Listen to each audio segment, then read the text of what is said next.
Good evening, everyone, and welcome to our City Keystone Heights Council meeting. It is August 3rd, 2026, and I would like to call the meeting to order.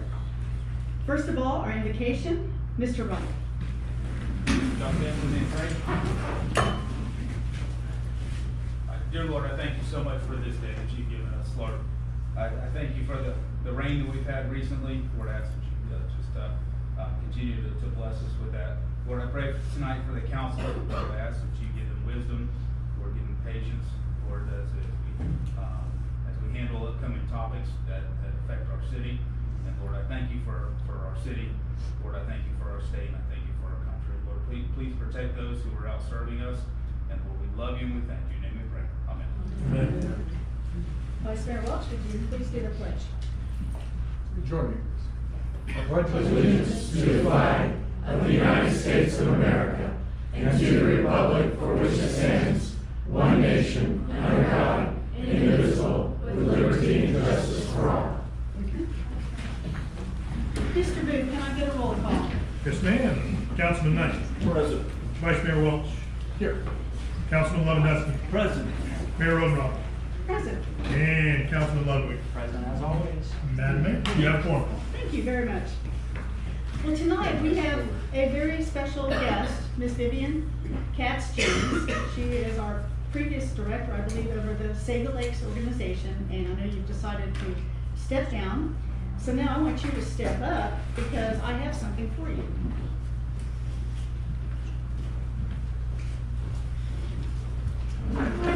Councilman, if y'all want to come down with the mayor for this.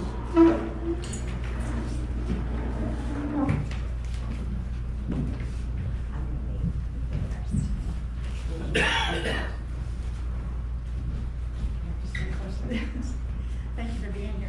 I'd also like to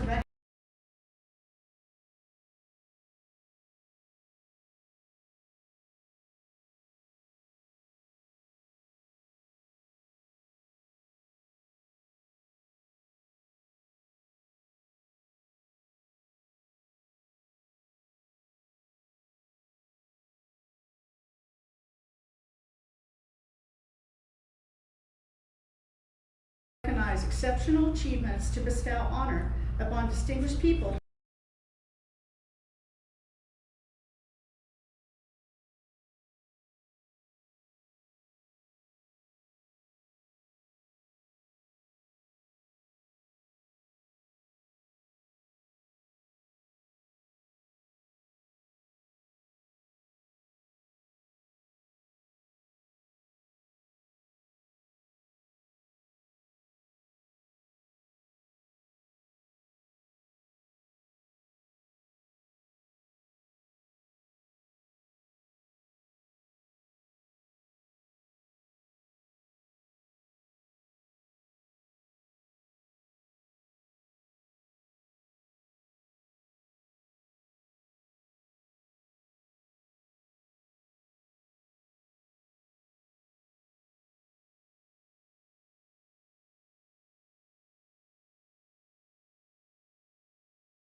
If you want to run, you can.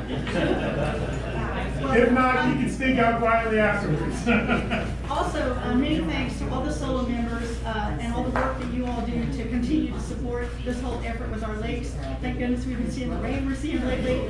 And also, Mr. Slater, thank you so much for you and Rebecca for your help in doing this. Appreciate it very much. You're welcome.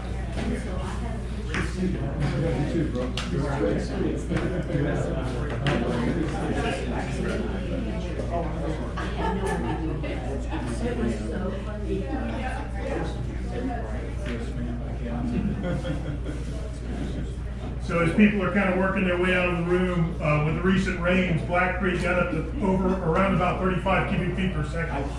So hopefully St. John's Water Management District managed to run 3 of the pumps. We'll find out at their monthly report, but a lot of opportunity to move some water over the last couple of days.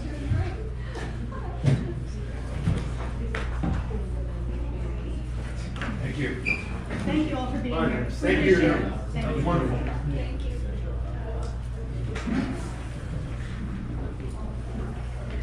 Okay, moving right along. Mr. Booth, do we have your monthly report? Yes, ma'am. A little less glamorous, but I am certainly just as proud of everything we'll cover here in a minute.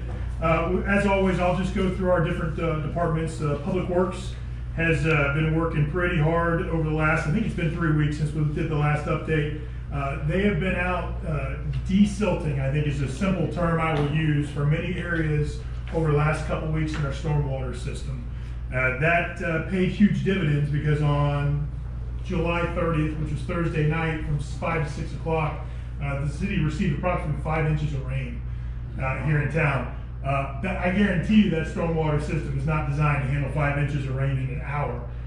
What I'm very happy to report is that due to the city's infrastructure, we're not aware of any private homes or businesses flooding. We do know that on 21, one of FDOT's stormwater drains got overcome. It went across 21 and unfortunately started to go into the front door of a house there. I think they were able to get up, once they saw it, they were able to get out there and bail some water pretty quickly. But that and a few classrooms in the elementary school were the only thing I heard of that actually had some flooding inside of a building. So that we're aware of the efforts of the Public Works team was likely helped move a lot of that water away from personal home and personal property. I would say that there were a lot of folks on Facebook when we announced that we were spending or got a grant for $200,000 for a stormwater assessment, making fun of us and saying it was misuse of government funds. I would argue otherwise after the city just received 5 inches of rain in and out. So it's important. We're trying to make sure that we maintain our infrastructure, keep it clean. This city has benefited for decades on efforts of city council members, probably in the late 80s and early 90s, to put a lot of infrastructure in the city that we kind of take for granted. And we're trying to make sure with the Public Works team that we're getting out there and maintaining it as best we can. It is a bit of a catch-up game right now, though, but appreciate the Public Works team's hard work. On the code enforcement side, we're assessing all the city rights of way for blight. So Miss Debbie Malls has been out looking through. Often we're seeing AT&T, Comcast, Clay Electric. Sometimes there is blighted infrastructure that's out there, and those businesses kind of forget about them. Miss Debbie's making sure that we don't let them forget about maintaining their infrastructure. And so also their city infrastructure she's identifying and we're working on. So appreciate her spending time getting out there doing that. She's also working on repairs on 5 crosswalks in downtown. Something happened about a week ago and 5 of our crosswalks were not working on Monday morning last week. Debbie has coordinated, Clay County came in the next day, Tuesday morning. Over the day, they managed to get 4 of those functional again. And now we have kind of an intermittent issue. We know one of those 5 has not been working, but it seems to move around. Sometimes one's working, sometimes one's not. So we're going to keep working on those to make sure that those crosswalks are operating safely. Mr. Matt Cole out of the cemetery. I think the cemetery is looking the best it has ever looked. We're getting unsolicited comments from folks that are going out there to visit a gravesite of a loved one, and they're reaching out just saying how amazing it looks. I think it's all due to Matt and Debbie's work organizing and kind of unfortunately having to hold folks to account, but the cemetery is in very good shape here over the last year. I want to thank Wendy and the team at the front desk, coordinating all the efforts, getting the first Charter Review Organization Committee held since our last meeting, and we'll be meeting next week on Monday for the second round of that group. And let's see, Drew continues to work on events, so on Friday, we'll be hosting the End of Summer Blues down at Keystone Beach. That'll be the last in the summer concert series, with known rain. It'll likely be in the pavilion, and that starts at 6 p.m. down at Keystone Beach. Bo and Miss Janice Fleet have been working really hard to get this the comprehensive plan updated and in front of y'all for the hearing that's about to happen. So we appreciate their efforts. And then Miss Tiffany Coleman and the fiscal clerk team continue to perform better than expected, over on income, under expended on planned expenses so far this fiscal year. I said it last time, but sometimes we get new members of the public coming in here. $475,000 in grants or legislative appropriations secured by the city staff this past year. That's against the annual budget of typical income and expenditures of about $1.5 million. So the team's been working very hard to get that done. We've got an additional $1.6 million requested in the till, and we're looking for other opportunities out there. Wendy, if you could pass this out to the city council, one copy each, or have them just pass it down. I did want to point out, and at the lower portion of the sheet, because I don't want y'all to have to write all these numbers down, we'll be talking about trim and budgeting and rates. We did, based on the city council's guidance at the last meeting, we set and locked the trim at max millage or proposed millage at 3.7907, and that would represent roughly $421,000 in income. That would represent about a 7.8% increase above what we took in this year. We were targeting that number to be about 10%, but as I've told you before, we were working through some issues with millage and the CRA numbers. We did get that solved, but when we solved that and I put it all into the trim system, that 3.7902 actually turns out to be about 7.8% revenue increase if that was the direction the city council went. Current rate that we set last year, 3.6073, and now I actually have the rollback rate for the city, and it actually calculated in trim properly this year, and that's going to be 3.5158. That results in a 391,000-ish revenue stream. And so I wanted y'all to have those numbers because we're going to potentially go into discussions, but that was what was locked into the trim system. You can choose anywhere in that spectrum as a council once we get into the final budgeting process in September. Finally is I wanted to highlight, we've got some unscheduled income that's coming into the city.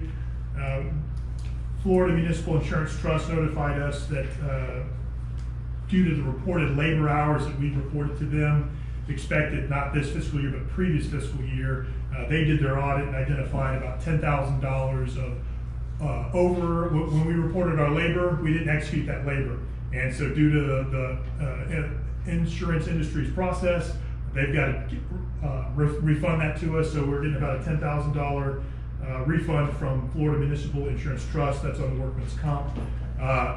PGIT, our current workman's comp provider, has done that same process a year quicker. It's expected that for this fiscal year, they're going to reduce our premiums for workman's comp down $6,000. So we'll expect a $6,000 reduction against our budget. And then finally, we are, I think tomorrow, getting that $5,000 check from PGIT on the safety grant that they award. So all good news, lots of income. Here's the bad news. We reached out to Clay County and asked them to give us a cost estimate to come out and pump out some of our stormwater drains that we know they're hard locked with sediment. There's about 5 of them throughout the city that are just all the way up to the grates with sand and dirt. And so they're going to I've authorized them to come out under our interlocal agreement with a vacuum truck to do that. If it takes them the full week that they estimate, that's about a $10,000 cost, $10,000 to $12,000 cost is their estimate. I'm hoping and praying there's less sand in those things and they're not as clogged as expected. But right now, that's their estimate. We're going to have them come out and start working that hopefully over the next week so we can free up these systems to handle whatever the next one coming out the pipe. And then the last thing I have, next CRA meeting and city council meeting will be Monday, September 14th at 5:30 for the CRA meeting. Primary focus will be CRA budget approval. And at 6 p.m. for the city council meeting, and the primary issue for that is going to be a budget workshop and tentative budget workshop for that meeting. We'll have some other agenda items as well. And that's all I have on the city manager's report. Happy to answer any questions. Any questions? Give a clarifying statement. Mr. Booth, you mentioned Clay County coming out to deal with the storm and drains. Just for the public, those at home, this is something that you have been working on for several months previous to this flood event. Yes. This was something that we approved, well, it's on the agenda, it's an item of minutes, that we actually approved the interlocal agreement last month at the meeting. So we've got about almost 4 to 5 months of time in advance, and that was running ahead even of the flood assessment. So I really want to draw attention to your area of expertise in that and to the work that you were doing that the public knew nothing about. And, you know, it's just what it is, and we've known that this was a potential. It could be a lot worse. My mind Thursday evening kept going through, thank God this isn't a hurricane right now. But you have been proactive in this throughout, and I know that you and others have a lot more planned, and so I want to certainly make sure that the public's aware of that. Thank you again for the work you've done, largely unseen in that way. Yes, sir. Jim Ray. I'd just like to ask, 2 previous meetings, we brought up challenge coins, Dr. Zeser, and have we made any progress on that? Is that on your to-do list and just haven't gotten to it yet? Yes. I have 3 challenge coins stacked up on my desk that I look at every morning and say, I gotta get working on that. But All right, yes. just don't forget. Yes. And we'll likely use some of that unexpected revenue may offset some of that. I think we're okay budget wise. Correct. Should be able to get it done by the end of the fiscal year. Thanks. Yes, sir. Okay, thanks, Jamie, appreciate it. Do we have any public comments? I have no registered comments, and I'm looking around the room, Madam Mayor. I'm looking like anybody wants to make any public comments. Okay. Can I ask a question? Yes, sir. I've got a renter here in town that is bothered by roosters. And there, I know, looking at the ordinance, everybody is allowed 1 hen per family or whatever. But there's quite a few in town that's got more than one, and they're roosters, and I know a couple of people in different areas that are being bothered by them. I know you got to make a written complaint in order to get somebody to go out there to do it, but is that the only way to get this resolved? Yes, sir. We don't actively, we're not like a homeowners association where we actively patrol for violations of city code. But if someone chooses to formally report a city code violation, we will go out there and attempt to identify or confirm or deny that, and give the potential offending party the opportunity to correct themselves and bring themselves within code. Okay. This is something that's came up recently, because I know in the past, when we had a violation of one of the renters, that we got a notice without being having to report on it. Yes, sir. So over, I'd say about 6, probably from the last year to about the last 6 months. So 6 months ago, that period, well, I would just say city staff was learning what we have authority to do and no authority to do. And so we did issue quite a few courtesy notifications during the time frame that people did fix. Many of those courtesy notifications were not based on written complaints. We have changed the way we're operating to make sure we're in compliance with city code and any state statutory requirements. All right, thank you. Yes, sir. Now, Fred, are they in the city limit? Yes, they are. Okay. Yeah, so. I've got an address. So if I understand it too correctly from a previous one that I had experienced, does our code folks have to see it from the street, right? They can't go onto the property, is that correct? It doesn't technically have to be from the street, it can be right away, but it has to be from public property that they have to be able to observe the violation. Correct, so they couldn't go in their backyard? They can't use what are called enhanced detection devices, so they can't, if there's a fence. There's some rules. Stand on the So how do we get around that when they're in their backyard or stuff like that, you know? Yeah, so the law, I'm really. And their roosters are crowing at 4:30 in the morning, I mean. Oh my goodness. I got you. No, I mean, there are legal restrictions on, even to the point where drones are now specifically prohibited as a method of confirming whether or not a code enforcement violation exists. Are these chickens for eggs or are they potting? Not the roosters. Oh, okay. He's still gonna be the first rooster egg in. Yeah. So there we go. Just let the roosters go. Yeah. Yeah, could they do it based on sound? They'll like, if the neighbors can hear it? I mean, if you can't see it from the street, it makes it a really precarious situation. So the law says they have to observe the violation. I would imagine that would include hearing as well as seeing. Using one of the 5 senses. Yes, sir. Well, I'm gonna go give the neighbor the copy of the ordinance and see what happens. Yeah. And I think we have a form online, don't we, Jamie? I think that they can. There is, I you think can I've reach seen out it. to us, we can get you in touch with the code enforcement for the form, but it's up online. It may take a little digging. I've got it. Okay, thanks, Fred. Thank you. All right. If this is public comment, maybe I can go and. Yes, sir. Oh, no fair, big and cute little ones. First of all, I just want to apologize and say I'm not really up to date on the issue that I want to talk about. That's the Geneva jungle. I know there's a restoration plan. I know you guys are going to talk about it tonight. But as far as I've heard anyway through the grapevine, that it was a point of contention as to whether or not it was going to be restored and whatnot. And I work long hours, so I haven't really had a lot of time to catch up with it. But because I'm gone most of the day, every day, these two are pretty dependent on the Geneva jungle and getting this little girl out of the house and getting her imagination fired up. I know that we're not alone in that. I know that a lot of families really love and depend on that place to give our little ones something to do and give our little ones a place to meet each other and everything. We'll come back to you, I hope. And So, what is your name, please? my name's Kevin. Kevin? Nice to meet you. Nice to meet you too. So I'll just step in. I appreciate you commenting. We had our meeting at 5:30 and where we talked in detail about Geneva Jungle. I was told 6. Sorry It's- again. My well, bad. it's okay. Basically, what we're gonna do is, we have agreed to earmark some money that will happen after October 1, that will look at a minor renovations of the jungle. We are not planning to level it or anything like that. We have no goals in trying to change the look or feel of it, just to try to get some of the repairs done. And so we have agreed to earmark that money to do that with, and then we'll have to put those requirements out for a bid. It'll have to be someone who has the expertise to oversee it, and we'll probably will be looking for community volunteers to assist with the rebuild of the areas that would need to be fixed.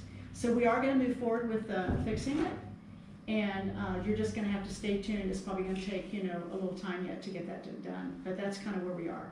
So there's no plans to have it removed. It's not gonna be yellow, green, and purple. It's all gonna be the same look. We plan to retain all of that. All right. Thanks, Okay? guys. Thank you Appreciate for it. comments. Yes, sir, thanks for being here.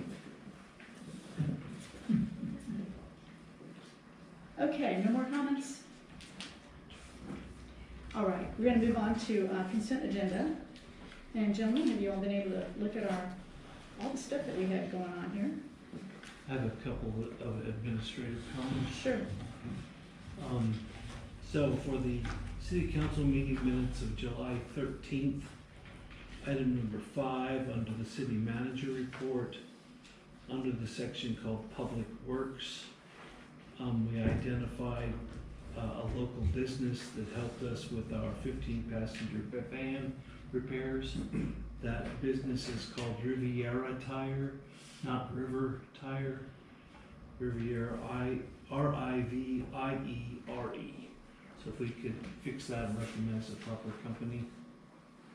Later in that same section 5, under the title of projects, one of the bullets there was coordinated NID-wise repair a vandalized court surface.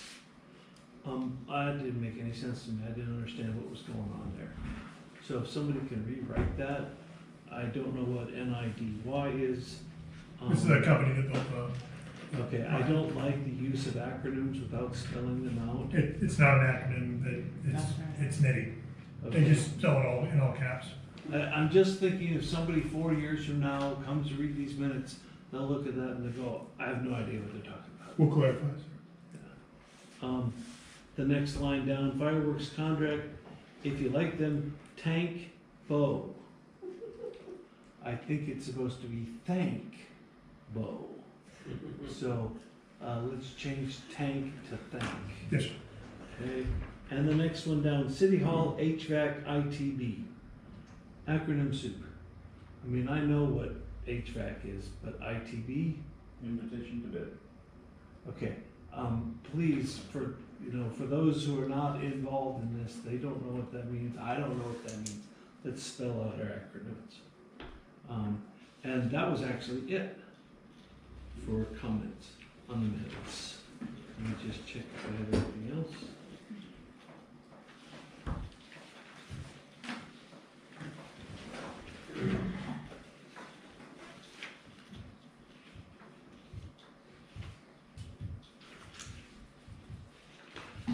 Oh, yeah. Okay, so this was page 32. Actually, 32 is correct.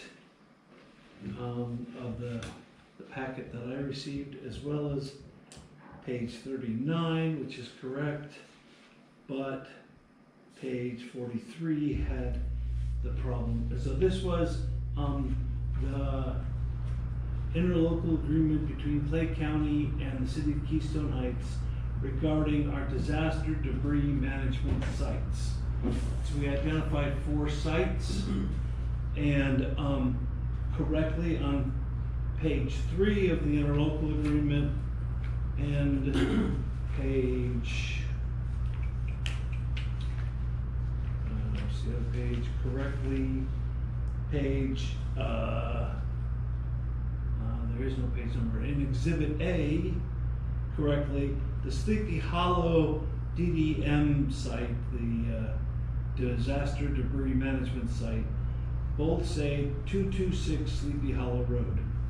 And that is correct. That is what the state has identified. However, on the map of the temporary debris staging site for Clay County, the address is listed as 266 Sleepy Hollow, not 226. So we have 1 digit incorrect, and I'd like to make them all agree they should all read 226. Not a big deal, but I just want us to, we've looked at this and we want to fix those little things. Along that line, the title of this is the interlocal agreement. On page 1 of the interlocal agreement, 3rd paragraph from the bottom, we talk about the Florida Statute 403.7071, and it says, provided the parties enter into a memorandum of understanding. So my question actually is to our city attorney, is the MOU requirement through state statutes the same as, or can be considered legally the same as, the interlocal agreement that we want to sign here? No, the MOU would come if there was actually a named storm that you would use the interlocal agreement as the foundation for. So it would come later, but it's not timely at this time. All right. From my interpretation, we received new legislative help. That new legislative help stated in a memorandum of agreement. The state staff, along with county staff, have come to an agreement, an interlocal agreement is sufficient for that legislative help that called out a memorandum of understanding or agreement. So traditionally, an MOU between 2 governmental entities is an interlocal agreement. Okay. Right, I don't know if, I mean, it's great now, I understand that the MOU and the interlocal agreement sounds like they're the same basic thing. Do we need to put that in this document, or do you think we're okay? No, you're okay. We're okay. Right, good. Just wanted to check.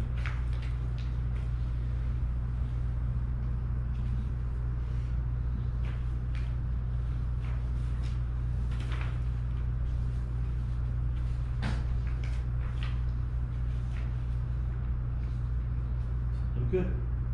So Right. then there can be a motion to approve with the stated amendments. Madam Mayor, I'll make the motion to approve with the stated amendments. Second. Any comments? All in favor? Aye. Thank you. Okay, next we have, the first reading of the City of Keystone Heights Comprehensive Plan 2046, ordinance 2026-619. So, So Rich, ahead of this meeting, we were trying to decide, do we need to read it by title before we open? Let's just get all the parts and pieces done. So at some point, it has to be read by title. At some point, there has to be an opportunity for the public hearing. And at some point, there has to be a presentation by Ms. Fluke. However the council wishes to organize those things, it's fine with me, just as long as we do those. okay, so, Mr. Rich, can you give us a read by title? Yes, ordinance 2026-619. An ordinance of the City Council of the City of Keystone Heights, Florida, amending the comprehensive plan of Keystone Heights, Florida, which controls future land use, guide public facilities, and protect natural resources pursuant to the Local Planning Act, Chapter 163, Part 2 Florida statutes, including the goals, objectives, and policies of future land use, traffic circulation, housing, community facilities, conservation, recreation, and open space, intergovernmental coordination, capital improvements, property rights, and public school facilities elements, and providing for repealer, severability, and setting an effective date. That is the title, Madam Mayor. Thank you, appreciate it. So we have Ms. Janice Fleet, who is our representative, overseeing our comp plan, and I think you have a presentation you want to share. Just quickly, just to kind of go over the process where we've been and where we're going. This is actually what we call our transmittal hearing, and we are combining our transmittal hearing and our first reading of the ordinance because the comprehensive plan has to be adopted by ordinance. And we have to have a transmittal hearing, but we're allowed to combine them together. The benefit is we don't have to advertise again, otherwise you'd have another hearing. It's not required. So we are hitting everything, as long as our advertisement stated it was a transmittal hearing of the proposed comprehensive plan amendments, as well as the first read of ordinance 2026-619. As you are probably aware, over the past year, the Planning and Zoning Board has been reviewing the proposed updates to Keystone Heights Comprehensive Plan. At their June meeting, the Planning and Zoning Board, who serves as the city's designated LPA, local planning agency, the statute requires you to have one, recommended that City Council approve the proposed amendments to the comprehensive plan and to transmit those to Florida Commerce for review and comment. So basically, if tonight you recommend transmittal, I will forward off the comprehensive plan, which is an attachment to the ordinance. So if there is any change that comes up between now and we finally adopt it probably in November-ish, we can make a change. The comprehensive plan does not change the ordinance itself. As you're aware of, last year we received a grant from Florida Commerce to update the comprehensive plan, which has been funding it. And when we sent our deliverable to them for the grant, they gave comments on the comprehensive plan that we said, okay, the deliverable was complete, let's get our money, and then we'll work on the comments. I've had probably 2 or 3 virtual meetings with Florida Commerce staff that will review it. What they did not want to happen is approve the deliverable and they come back and give us a bunch of comments. A lot of this is related to Senate Bill 180. Normally we never had these kind of comments, and so I would say we originally had about 20 or 30 comments, and I'm down to 1. And the one, I had to make some minor changes, which is in the comprehensive plan, like a shall instead of a may. The last comment has to do with land use, the land use write-up, and they just don't understand Keystone Heights, so I sent them a bunch of maps so they can understand where we are. So hopefully in my next conversation they'll agree with what we've proposed, and we spent a lot of time with the P&Z on basically our mixed use and downtown mixed use categories. So hopefully they'll agree, but what we want to do is go ahead and hopefully tonight, after the public hearing, any other public comments, is the council to adopt, on first reading, the ordinance as well as direct staff to transmit the proposed comprehensive amendments to Florida Commerce.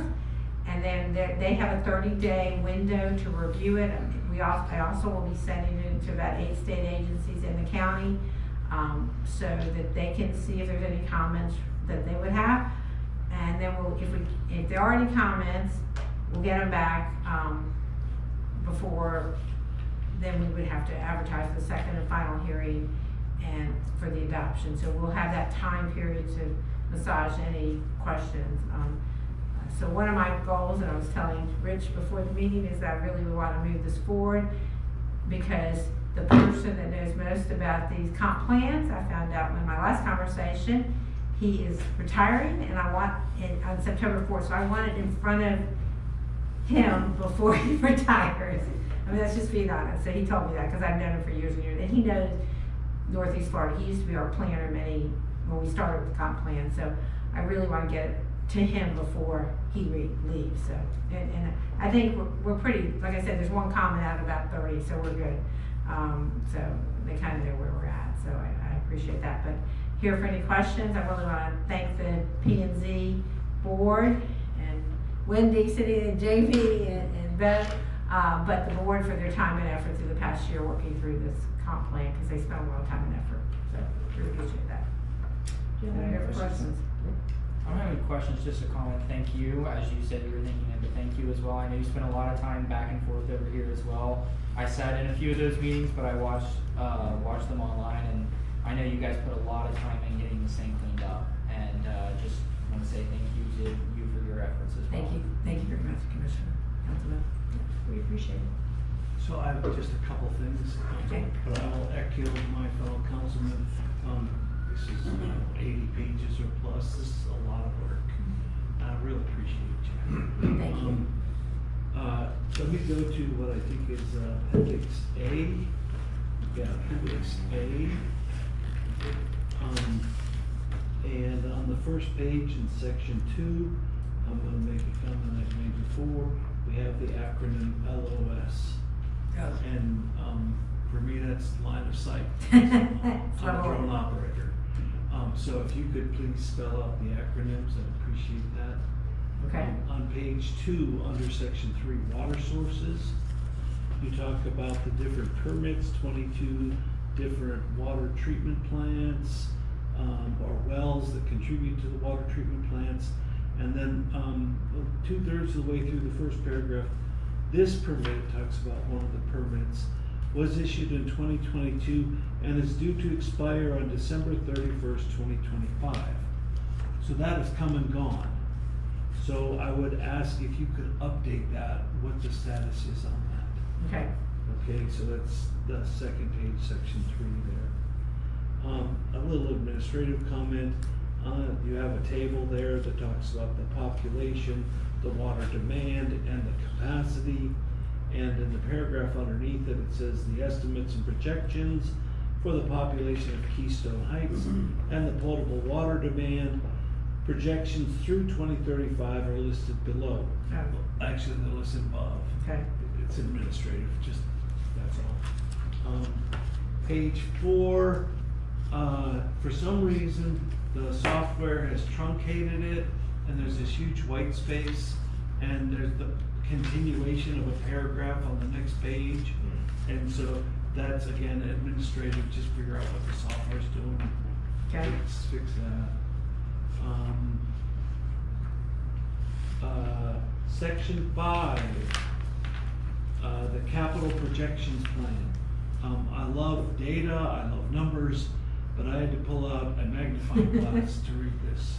Okay. The font was so small that it was just impossible to read. So I don't know if there's another way you can do that. I'll see if I can do it. That's from CCUA, but I'll see what I can do to see if I can flip it or something. Maybe you can't do anything, but if you could, it would really help. I will try. I'm an old guy. Yeah, that's all right. On page 10, under water conservation, we list the various policies and objectives, and conservation policy C 6.3.4 requires the city to maintain xeriscape land landscape requirements and land development regulations. I had to look up Xeriscape, I had no idea what that was. And the picture that went with it made me think of Arizona. There were cacti and rocks and no grass, and I don't know exactly, I don't want that. I don't want that in our community. We are kind of required by Water Management District to have xeriscape standards. You have them currently in there. And there's some pampas grass and stuff like that. You know, I understand where you'd be frustrated, but we don't really have a choice. We have to keep that xeriscape. That's part of the water management. You probably approved it. It's in your current land development regulations, and it's required by the Water Management District to have xeriscape landscape requirements. That's probably for easy access, probably. Yeah, It's plain and simple. Yeah. Water conservation. Yeah, it's basically, so you don't have a lot of, it's rocks with some pampas grass is what usually people use it for. It's So Florida. very covered up, stuff like that. Yeah. Trying to use native Florida. I know it kind of looks like Arizona, but there are some native Florida plants that are xeriscape, and that's the ones we would use here, not the ones that are native to Arizona. Okay. I gotta think on that one. I don't remember exactly. But recharge protection. Community facilities objective U 4.7 requires the city to protect the function of natural groundwater recharge areas for continued supply of good quality potable water. And so my thinking on this is the drainage that goes into our lakes, because the lakes are the biggest contributors to our aquifer and good quality water. And in order to try to maintain the quality of our lake water as much as possible, I think the septic to sewer conversion should focus on properties around the lakes first.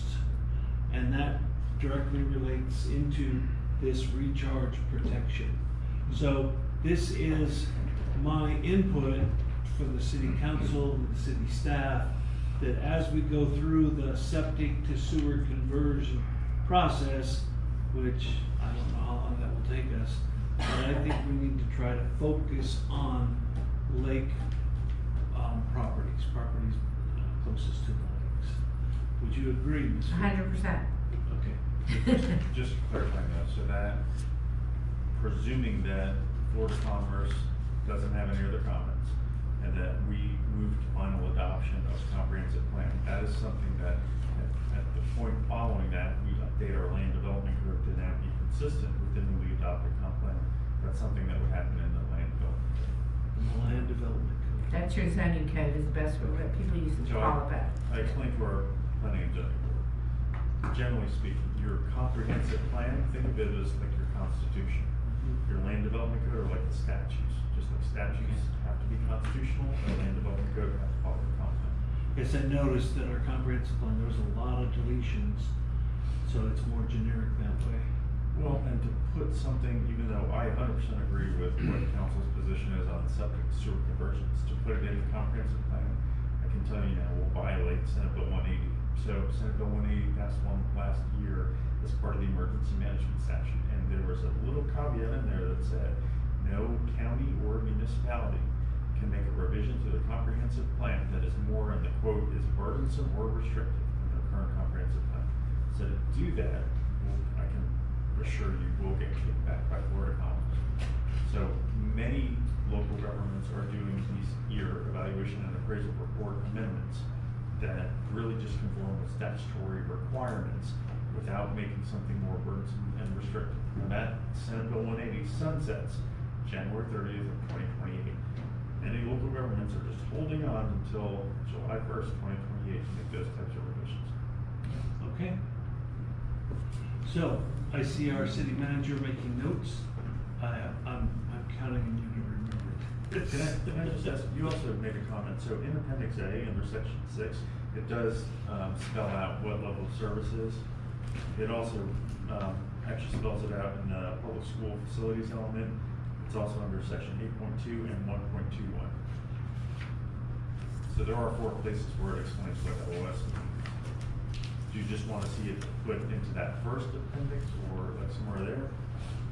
I'll look and make sure the first time it's mentioned in a element that it's spelled out. That's no problem, I can check that. Unfortunately, the first time where it's mentioned is one of the deleted areas, so that's probably why. Right, probably, yeah. Okay.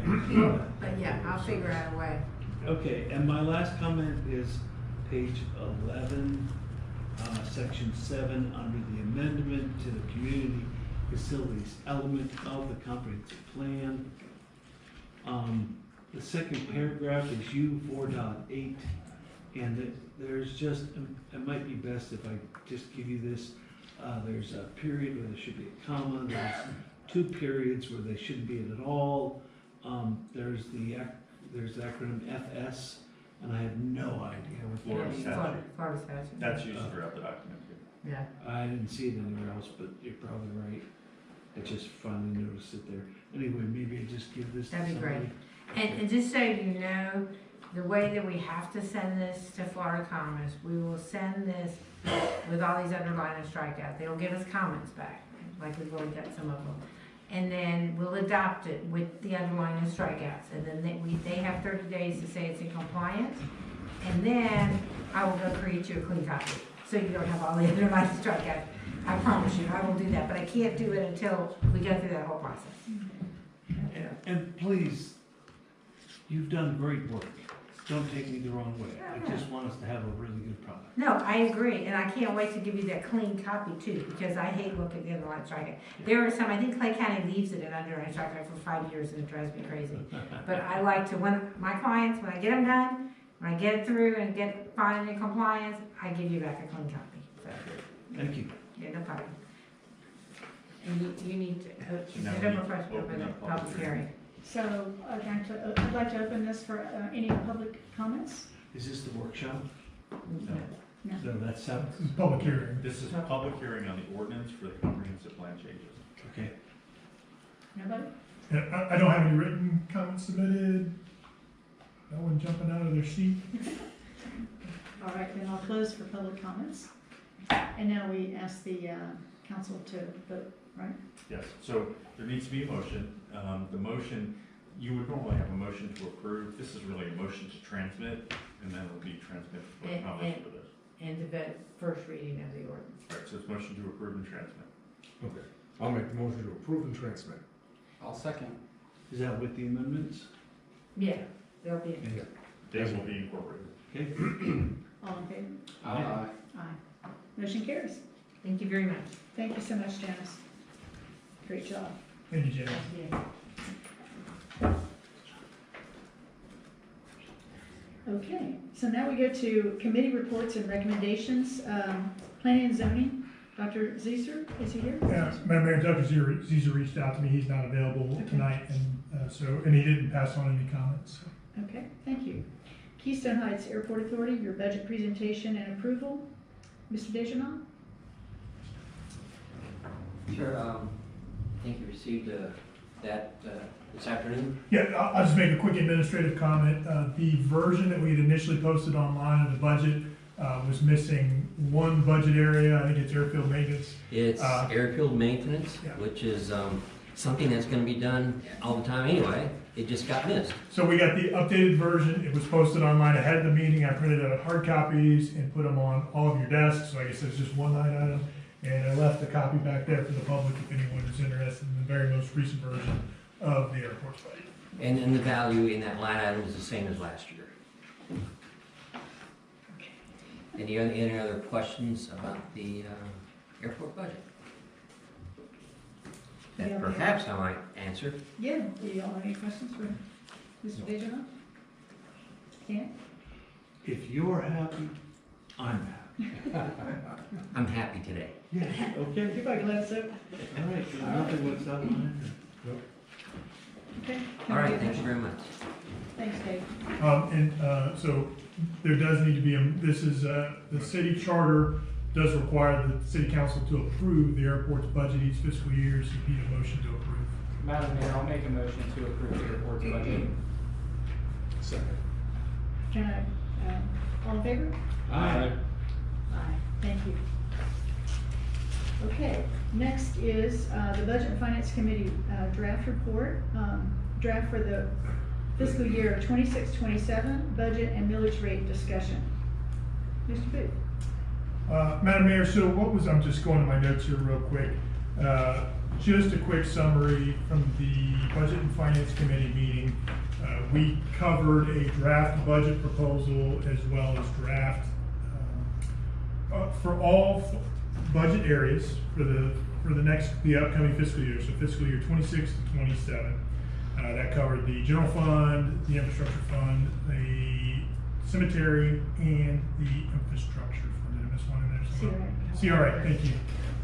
And so also documents for the infrastructure fund and the CRA are the 5-year capital improvement schedules. Those were drafts that were covered. In general, the budget is balanced. It was drafted, the draft budget the staff brought in front of the Budget and Finance Committee was almost a balanced budget. And that was, and I forget the exact number, I apologize off the top of my head, I'm not going to pull it up, but what the staff did is we cut a lot of different areas. The main driver to get us close to being a balanced budget was to reduce events. What was one of the major areas was to reduce events to just holding the main city events of going through the fiscal year, Boo on the Boulevard at the end of October. Christmas, the events going on the day of the Christmas parade. So that's it's not a city run. The Kiwanis runs the parade, but the city also runs the market, the Christmas market, and then the events surrounding the 4th of July. So those 3 major areas what were included in the proposed budget. Everything else that the city staff had done on the events was cut. In this draft, I want to keep emphasizing that, we took the labor capacity of the events director, about 50%, and then applied it to doing grant writing efforts underneath the infrastructure fund and underneath the community redevelopment agency fund. And so the benefits are reduced events costs, reduced labor costs to pay for police officers at the other various events, and also reduce labor costs against events that can then go to infrastructure against the other accounts. Lots of cuts in expenses along the city staff, not as much maintenance activity going on in the city. We did a lot of work in this past year that we're now not going to have to do next year, so that allowed us to do some reductions. But a lot of belt tightening across basically all the areas of the budget. That got us down to a rough budget that's about $20,000 draw on reserves. However, that budget was built with the rollback rate. So assuming roughly the same amount of income coming into the city in the next fiscal year as we receive this fiscal year. If the city council chose to hold the current rate and carry it forward into the next year, that would generate enough to cover the draw on reserves. And then if the city council chose to go to the proposed / max millage rate that's in the trim system that we decided on last month, that would generate more funds that would be available for infrastructure projects or other projects. But I think that's a quick summary of what I brought in front of the Budget Finance Committee. I'll leave it to y'all if y'all wanted to highlight any other areas or any other guidance that y'all wanted to give. Okay. First of all, the numbers are always changing. So don't get your heart set on one particular number. It's probably going to change tomorrow. Or if it doesn't change tomorrow, it'll change the next day. So these are the best numbers that Mr. Booth has been able to put together, and we've made our decisions and our recommendations based on those numbers. So for example, we agreed to share with you the general fund plan for next year, so you can get a look at it, so the public can get a look at it before we have to start approving stuff in September, which is next month. Oh my goodness, it's here before you know it. And so please take a look at these numbers and provide your feedback. I also have had time, and I'm gonna share this with you now. Last city council meeting, and so I haven't even gonna do this with you yet, Mayor, I'm sorry, but I took our audit that we finally got at the last city council meeting, and I compared that to previous audits. And so in my chicken scratch here, you can see the major categories that our audit CPA firm put our expenses from the general fund, and here's extra copies for the public for everybody to look at them.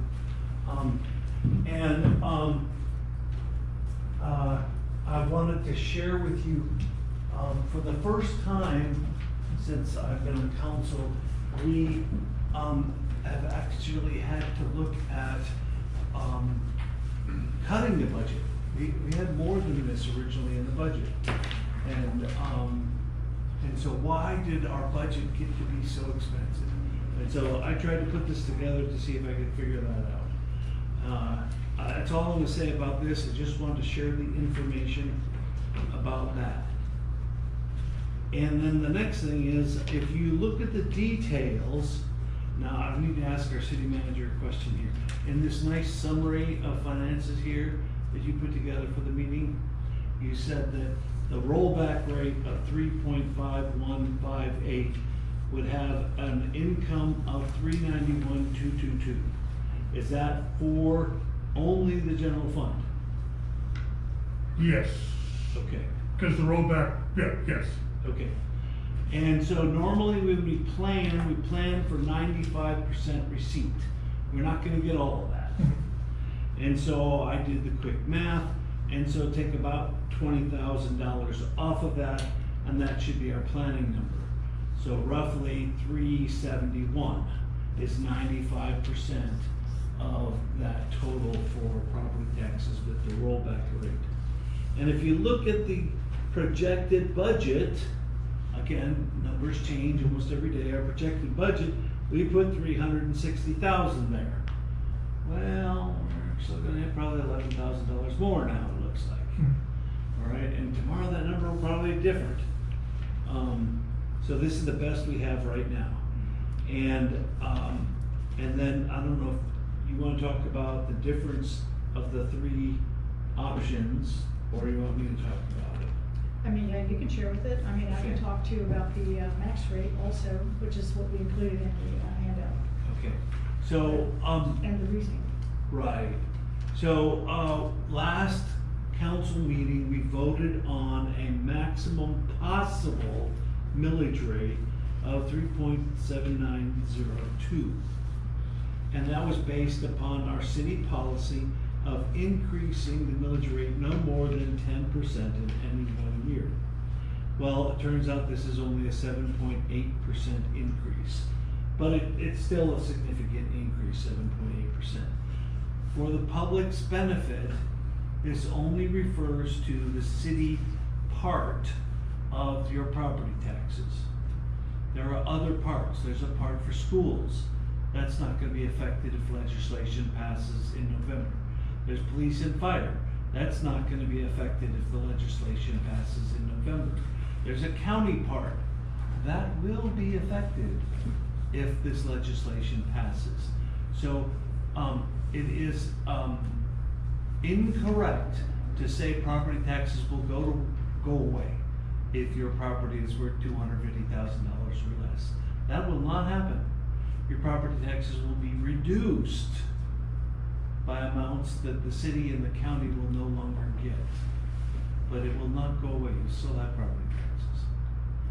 And so the mayor and I talked about how we would handle this, and we have agreed that we believe it is in the best interest of our citizens to try to keep as much of what we're doing as possible going. And therefore, we are going to come to you next month and recommend the maximum millage proposed rate of 3.7902. Now, I forget, do we have to have all 5 of us agree to that? If, No, so what'll happen is because it's less than 10% over the rollback rate, Uh-huh. you would need 4 votes to pass. 4 votes, okay. So if we don't get 4 votes, if the mayor and I can't convince you, we don't get 4 votes, then that will not happen. And so if the public has something to say, contact your council member, let them know. But we would rather be able to continue, and we think, being for 3 years now, the rate has not changed. It hasn't changed for 3 years. I would say not that the rate has changed, actually, the millage rate's gone down. The dollar amount has not changed. So citizens have not had an increase in that amount of time. And, but there's logic to hold it at the rollback rate, and there's logic to increase it some and not that much. This is not black and white. This is what do we want as a community. And us 5 will decide if we don't get inputs from the citizens. So we invite you to tell us what you think. Madam Mayor, can I just Yes, jump go in? ahead. There's a couple things you said I just want to be very careful about. Okay? Early versions of the legislative joint resolution that related to property taxes held law enforcement and fire departments. The current one that passed did not. So even though that's discussed, there is a possibility that first responder services could be reduced. I know many governments are working to avoid that. And some of that also goes into what happens is as part of that legislation that is going to be put on the ballot, there's also a requirement that all ad valorem spending be used for core services. And that's going to become a very important term. So core services has a delineated number of things. So for example, the events that we just talked about, those events do not fall within core services. We will be limited from being able to fund those types of programs. From property taxes. From the ad valorem That's taxes. Right, and just to be clear, our ad valorem taxes this year are budgeted to be about $360,000 of our total income of $1,660,000. Now, some of that is reserved for certain things also. Some of it must be used on roads and can't be used for anything else. So there is restricted funding besides just the ad valorem taxes. But we do have some money available to continue to do things like fireworks on July 4th, even though that's not a core function which property taxes are supposed to pay for. So it's putting a lot of the onus on our city staff to keep track of where restricted money must be spent and where it cannot be spent. And so the days of spending whatever you want, wherever you want, are gone. We must follow the rules, and that's really making a lot of work for Mr. Booth and his staff. The second thing was also, you made mention of the $250,000 threshold for homesteaded property. There's a couple of elements that still go along with that. One of them is that is after 2 years. Right. The first year would be stepped at, I think it's 150, and then the second year would be 250. The next thing is that it's actually, there's some rhetoric out there that this may end up hurting the military because you have to have lived in Florida for 5 years before you can claim the ability for the exemption. So, last thing is just be very careful also as council members, because we cannot use anything to either support or oppose that resolution. That's one of the components that is part of what passed. Yes, and I'm just sharing data, Just sharing facts is information. exactly fine. That's all I'm doing. Okay? Do you all have any comments? One question, just memory fails me, and I know there's been a lot of discussion. Can you briefly summarize the methodology or magic that got us to 7.8%? I mean, I'm sorry, it's the If state that's trim possible. system. It's, So if you look at statute, it's actually defined and in statute. It's the increase in property values less new construction.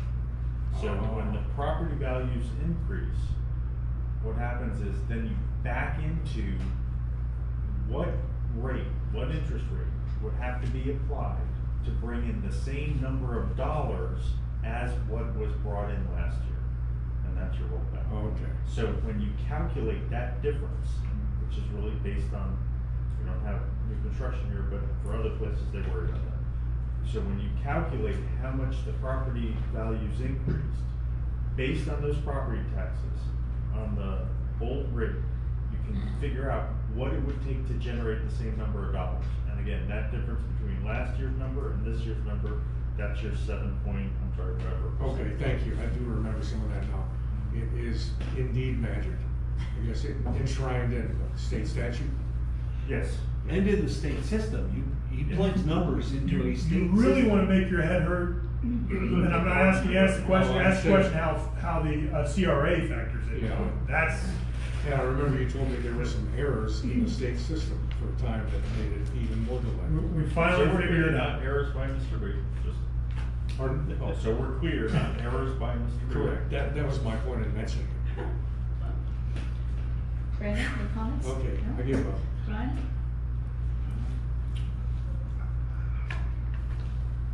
Not right now. Okay. The reason, Dan and I had a deep discussion about this at our finance meeting just a few weeks ago. And one of our county representatives with the tax office gave us the numbers to use on where we are today. Before, and again, this is all before this amendment gets processed, approved, whatever. So currently, City of Keystone Heights mill rate is 3.6073. Out of the 810 parcels in the city, 433 are homesteaded properties. So what he did is he projected and demonstrated to us, what will it look like if this amendment passes year one? So the homestead properties would go from 50,000 to 150,000 year one that they can claim. And so when we had total taxable value with our current mill rate, it was 111,275, I believe that's right, Jamie? Yes, ma'am. That was used. Year one, when you take off the 150,000, now the taxable value becomes 82,383. Year two, it goes from the 82,000 that we had to drop down to in year one to 73,396. The big picture here is, Just so we're clear, I think we're talking millions. is it million? Million, yes, Okay, ma'am, I'm sorry. Yeah. And this information's on our website if you guys want to look at the detail. But these are numbers he actually gave us. And when Dan and I talked about it, again, we have not raised the mill rate in probably 6 or 8 years. We were at 4.2901, I think, when I became mayor for almost 4 years ago. For a very long time. Very long time. We are currently the lowest number in the county, for sure. And if anything, we've done the rollback rate. I think we did a rollback rate last year, if I'm not mistaken. We did last year and the To year help before. people still, not have tax increase, right? When I look at this in the big picture, and we looked at the max rate, which was given to us at the time we had our budget meeting 2 weeks ago, and I need to change these numbers to reflect the new number you gave us tonight, to reflect the 3.7902. I had used 3.8430, which is what Dan and I knew about at our meeting. Yeah, I think that was the number we were talking. That's at what we the were talking, that was 10%. June based on budget our- and finance meeting. Based on all of our Yes, ma'am. internal allowed amount. And that's when we set that at the max rate at our previous meeting, I believe. In a nutshell, we're essentially, instead of losing 104,000 year one, we would lose 84,000. So we would get an additional $19,418 to apply into whatever those things are within those guidelines. The monies that we're gonna lose as a result, like Jamie mentioned, we basically got it down to 4 events, I think, that we could cover. And we've been having an event almost every month, just about. Plus the support for some of our nonprofits, plus some of the financial support for Heritage Commission. These are things that we would just have to basically take away. And we don't have like the big, we don't have our own police force, we don't have utilities, we don't have some of these other monies that come in to help us. We have basically our property taxes is what helps us to be who we are, or some of the things that you enjoy about living here. So in year one, like I said, it would help us to, if we went to the max rate, It's around $84,000 that we would still lose, but we would at least bring in another $19,000. Year two, $264,000 loss. But if we could bring in another $17,000, it just takes it down to $247. So my point is, we're still gonna be at a deficit, okay? Our budget, our little bitty budget of 1.5 million is still gonna take a major hit. And our only real source of income is our property taxes. And all I'm trying to do is continue to have the same vibe that we have here, try to protect some of those events, find funds from other pockets. Because on top of this thing with the change with property taxes, we have been asked to trim the budget an additional 10% over what we had already done, which was already extremely lean. So that's what Dan and I have been working through in the last month or so to try to come to what that number looks like. Which puts you ahead of the curve, because that requirement doesn't kick in until next year. That's Yes. correct. We're just proactively looking at it and what it doesn't really look like for us. Because we do have to come up with this Kick in for next year. mill rate in the next month or so. Yes. Madam Mayor? Yes. I have a question. Is the requirement that you speak of related to the budget reduction, is that merely an exercise? Or is there a requirement to fully next year implement a 10% So it's reduction? very specific. It requires you as a city council to actually hold a public workshop and go through the exercise with public But input. we're not obligated to, You're not obligated to Okay. adopt it. Okay. What happens is, but then that exercise also has to be on our website to show people if we have to make a 10% cut, what that looked like. And that's if the amendment passes. Right? Correct. Yes, ma'am. That's right. No, that Oh, was, I'm sorry, that's part of the passed. Senate bill, yes. That's correct. That was passed and That's signed by the what I'm saying. governor. I'm sorry to Yes. interrupt. I That just was wanna- not No, part of the joint good, resolution. that's a great question. Yes, so that's the reason why we did what we did. I mean, we don't know yet what the vote's gonna be, but we wanted to take a hard look at what does it look like for us. Because every city is gonna be impacted in a different way. Rich, I just want to clarify and maybe get intent from the city council on this.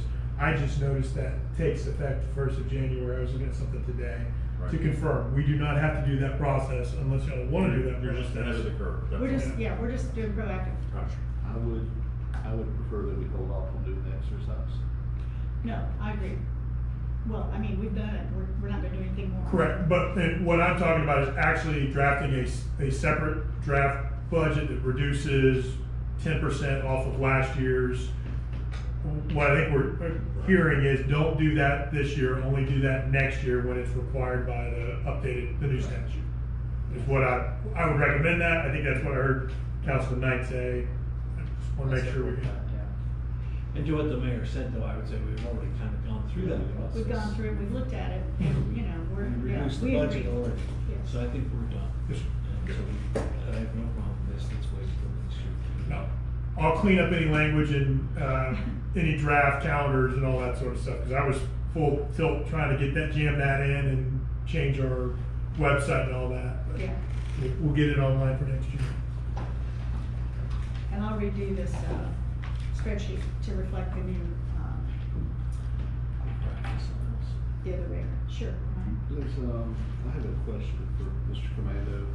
Does Amendment 3 allow us to pursue special revenue bonds, maybe that would require voter approval for infrastructure projects related to those defined in the amendment? So that's a separate issue. The answer is yes, you could pursue issuing bonds, but just understand that generally speaking, when a municipality issues bonds, there's an expectation that they're tied to a revenue stream, a dedicated revenue stream for repayment. But I think there may be a type of bond, you would know more about this probably than I do, that would allow us, it would almost affix to a property owner's bill if it was voter approved, but it wouldn't be tied directly to millage rates. We could actually, almost like a fee to pay that bond back, so if they approved it. You have to be careful, not you personally, just in general, I would say be careful about what words you choose, because to do that would require a ballot initiative that essentially puts a ballot measure on to create a dedicated millage funding stream for the repayment of those bonds for infrastructure. Do you believe the current amendment that's before the voters allows for that process, should that amendment pass? It does, just understand that's a tax increase. Yes, but the reason I'm asking the question is I want the other council members to hear that side. My concern with us going to a max millage rate is, and this is what I share with Mr. Booth privately, is I feel like it undoes really a lot of the progress that's been made with public perception. This is just me personally. It will read as a revenue increase, and the reality is we do have a great handle on our budget, precisely, not just because of the budget finance committee, but Mr. Booth, Tiffany, and all of you together have collectively spent many hours appropriately identifying restricted funds, putting those in the right basket. That's how we could potentially arrive at a balanced budget to begin with, despite the situation. And so I think it creates a bad kind of perception of city government. That's my point of view. And I mean, obviously I don't really want to speak because of the ethical side of what Mr. Commando warned about earlier regarding the state or county or other sources, but I look at the data too, and the reality is we're constrained by things outside of our control. I'm not sure if we can balance the budget. I'm not sure that going for the highest millage rate is the solution necessary. I think we need a longer term solution that forces voter buy-in potentially through an initiative measure to fund these core services should said initiative pass the current one before voters. That's my kind of view of this. I think it changes the way that we go about funding city government.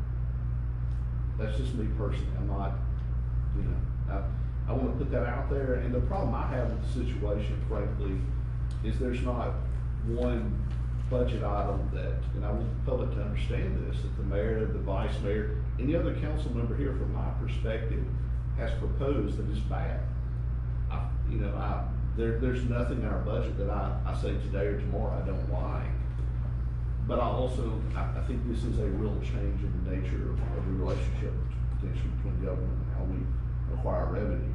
And so that's just from my end. And so I'm not set on the highest rate, and I think it makes it potentially a more difficult environment for Mr. Booth to do the work that he does.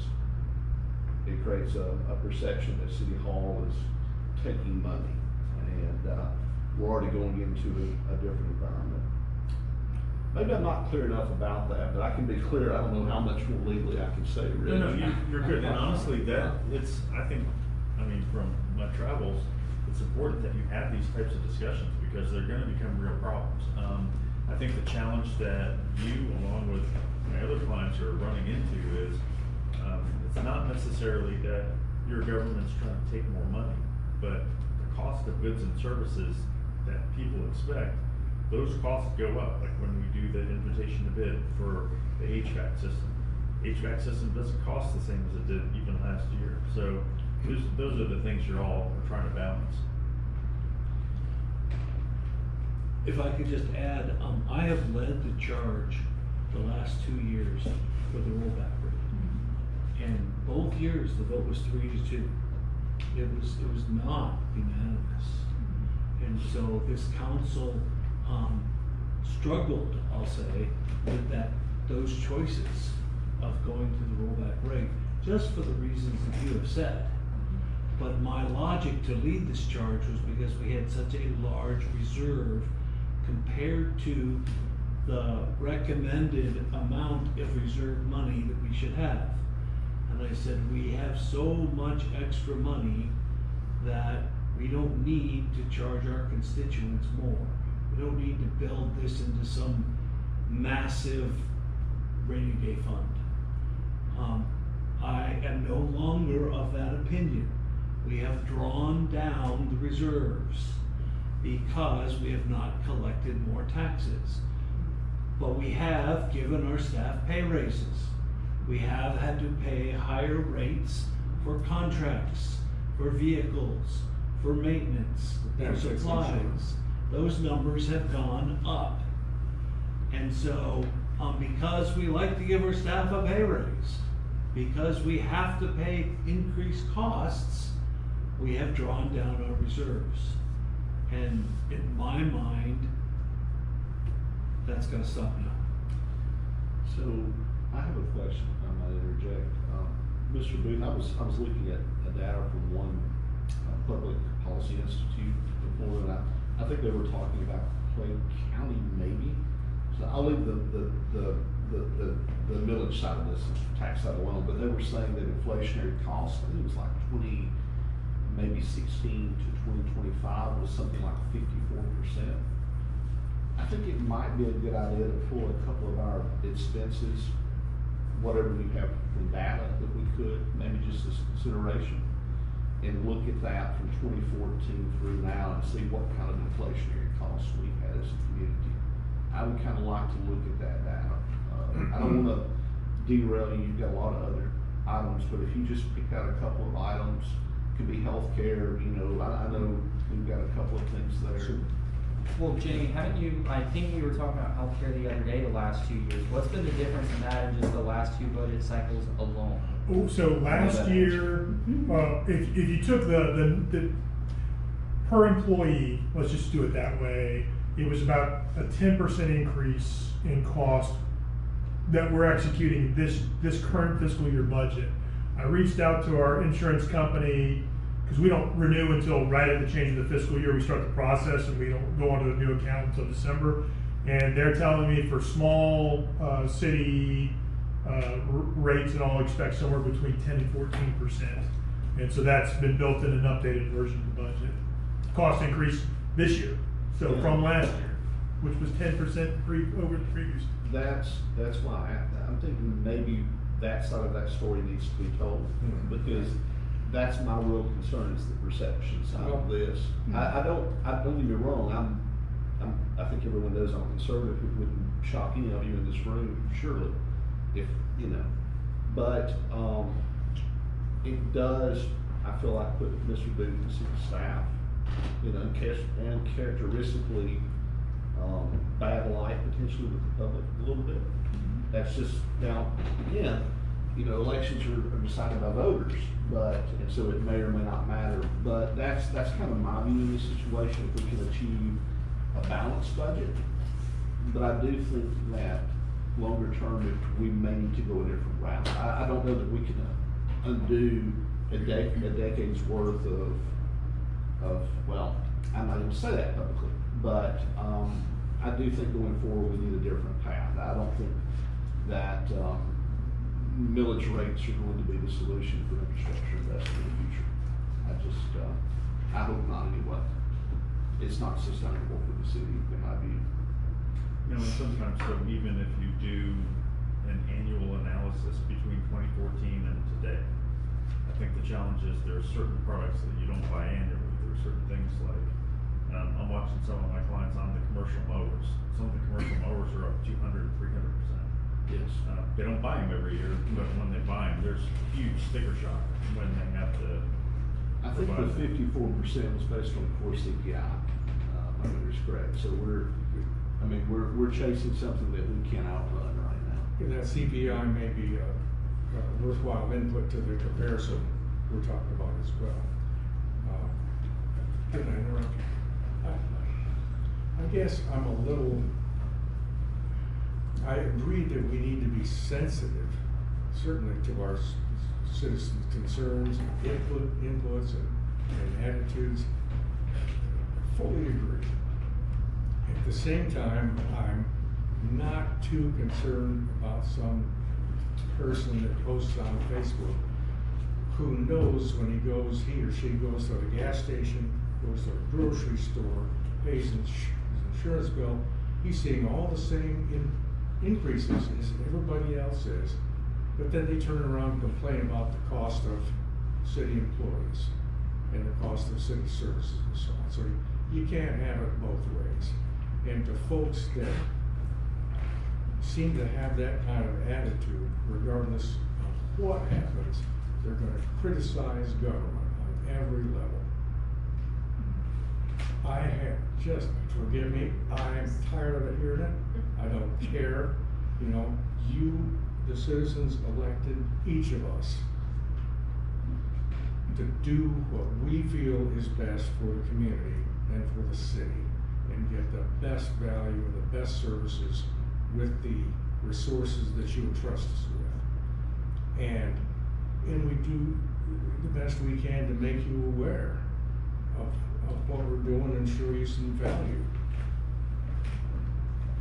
That's all we can do. And this is not a, beyond getting elected, this is not a popularity contest, folks. And if you think if you think I'm not doing the job you elected me to do, you've got 2 years to get me out, and I have no problem with that. So, Okay? I hear you on this. I don't want to be whipsawed by polls or perceptions on Facebook. Well, here's my point on this. I don't think an additional 20 or 30,000 is gonna fix a decade's worth of, we can undo that, what's behind. But I'm saying going forward, the question is do we go to that max rate and get the little extra? Or do we hold kind of where we are, or maybe something else, I don't know, I don't want to really declaratively say, because I do want to have some other conversations with some folks. But I do think we're going to have to say, potentially, this isn't going to be the way long-term to fund infrastructure. I mean, we're really potentially reduced having to go hand in hand to the legislature and recycle and beg. But because we're being treated potentially like other municipalities, we'll just leave it at that. And I know from the Budget and Finance Committee that I know that you guys share my views on that. We shouldn't be treated that way. But it is more than just public perception. It is that long-term, my view is that it's not in the city's interest to go down that stream because we're not getting enough buy-in or bang for our buck, really, with the millage rates. So let me just clarify that. Let me basically agree with you, but this is how I turn it into buckets that are simple. The first bucket is try to figure out ways to increase our income, and that's what the millage rate does. But that's not the only bucket. The second bucket is to reduce costs. And I gotta give Mr. Booth a lot of credit. He has gone out and found all kinds of ways to reduce our budget. He changed cell phone companies. He did all kinds of stuff, and he's been saving us money. $100,000 a year. I was just totaling it, what we found in the budget. Okay, so first, the public doesn't see that. Some way to increase our income, because we're gonna lose it if this budget passes, but that's up to the public, they'll decide that. Mr. Booth has also done applying for grants, like not. So that's the third bucket. So first is increase, second is decrease, and the third, I call it get other people to pay. Okay? And that is grants, or Kiwanis, Or fees. or the county, or whatever it is. Okay, right now I'm mainly talking about the state, because we're talking about, 1.4, 1 whatever million we've asked for already. And we got $145,000 from the state this year, so that's our third bucket. And so I generically agree, millage is not the only way, but it is a key component. Even if it's only $20,000, I think we have to attack, I'm a military guy, I say attack, I think we have to pursue all three avenues, yes, for our budgetary health. So I go back, I look at bonds, I look at, see what we can take to the voters, and I would get the nice, prettiest, biggest, grandest infrastructure they think it came out of DC by the time it got done. And I would try and sell the public on putting some kind of fee then on the bill, and if they want those improvements 5, 6 years from now, we're gonna have to have some commitment from it if it's legal. I mean, I'm just floating the idea. That's what we're doing. But that would be, I think, the least obnoxious way to do it with public feelings and sentiment. I mean, we can't undo, but it's 10% here to a homeowner, 10%, 5% over there's a special assessment.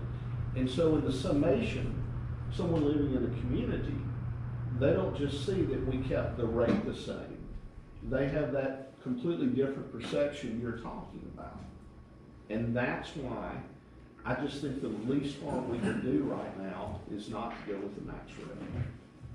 And we need to, in the meantime, maybe have some investigation on the bond side of things or other options. That's me. Well, you know, and watching what other cities are doing, and they're stating it publicly, but then I'm also hearing it through the grapevine, through other mayors. Many of them are being forced to cut their staffing because they have to retain the services, or they can't exist. And when we looked at our brass nuts with it, I mean, we have been so good about managing budgets, even before all of us sitting here, that I'm really proud of. And when Jamie looked at the first staff, the list was quite large. And with that, I think you said you could get by with, say, 4 events that we can sponsor. We know we have some civic groups and all that do a few things, but we pretty much have to cut everything else. And that's including you taking our events person to writing grants, which is a whole brand new job for her. But you would also have to go and get 20,000 out of reserves, I believe you said, in order to do what you felt like was comfortable. With the old rollback number, Yes. assuming $360,000. So if we go with the rollback number, and these numbers can change, but basically what you're saying is, because we have to cut the budget by 10%, we're being told that these funds now can only go to 2 buckets, infrastructure and core services and staffing, I believe, right? Core services. Staffing is within core services. Okay. So, Well, let me clarify. If the November ballot initiative passes, then it has to go for core services. And when I look at the definitions of what core services are, the only thing that the city expends on core services would be retirement fund, the Florida retirement system costs, and public safety are the only one, and then infrastructure. And so I just broadly say, other than really FRS, retirement, maybe a little bit for public safety, like cutting down trees that are about to fall on roads. The bulk of property taxes would then need to move over into the infrastructure account. With stuff like, there are a lot of governments that are really worried about keeping parks open, because that's not listed in that core services.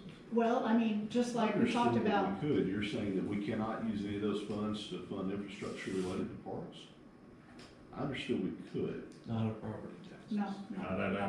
Not the way it's written right now. So the bill that, just to be clear, that bill removes that. So my next question, what are we to do with those properties? Do we need to sell them? You know, I hope we don't come down to have an answer to that question. We have other sources of income. There's other ways you could pay for some of this, Yes. you just can't use your ad valorem dollars coming in for it. They're very specifically marked for moving forward and how they are used, which takes away a lot of home rule, so to speak, which is what we're all about, allowing us to make decisions for Keystone Heights, which are quite different than City of St. Augustine or Jacksonville or Miami.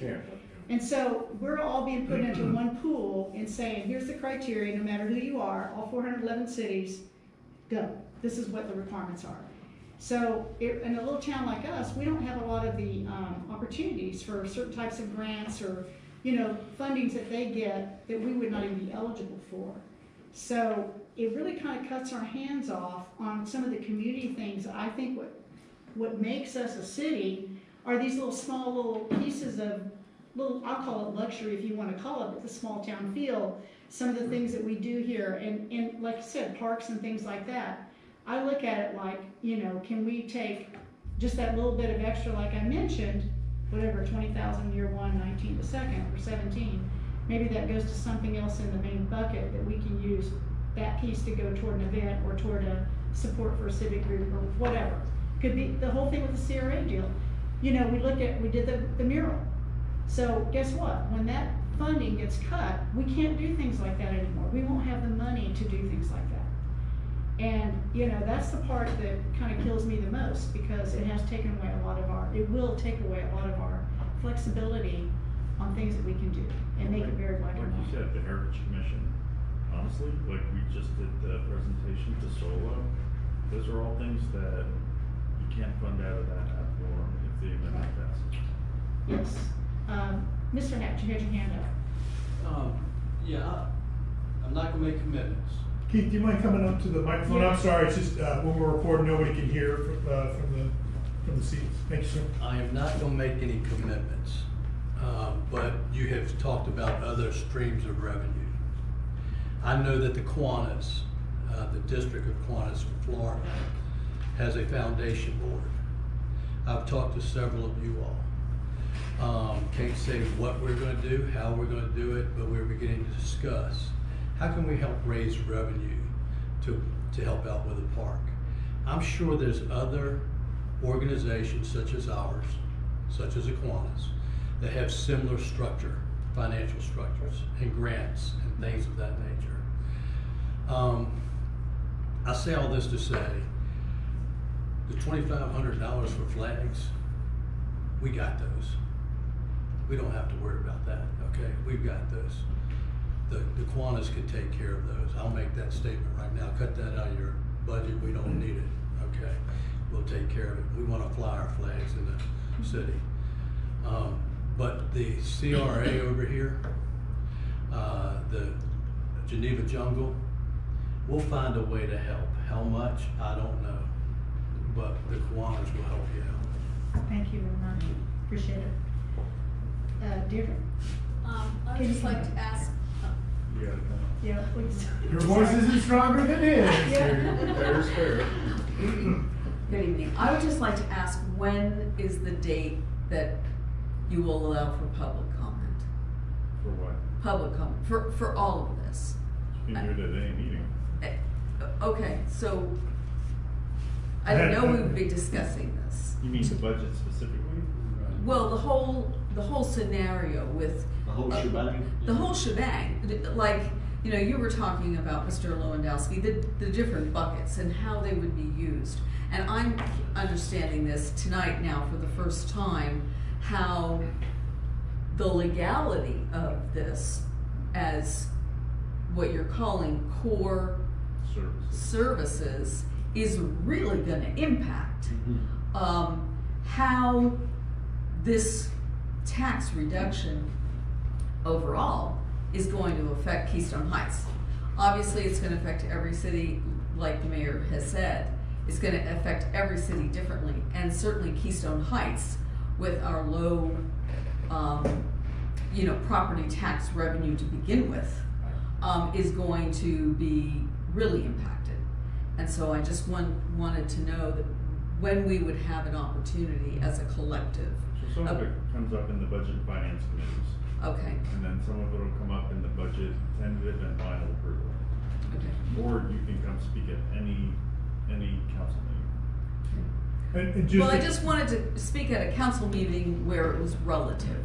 You know, that it's not just out of the blue and I'm taking everybody off course. So the hard thing is, we can't promote or oppose the ballot initiative.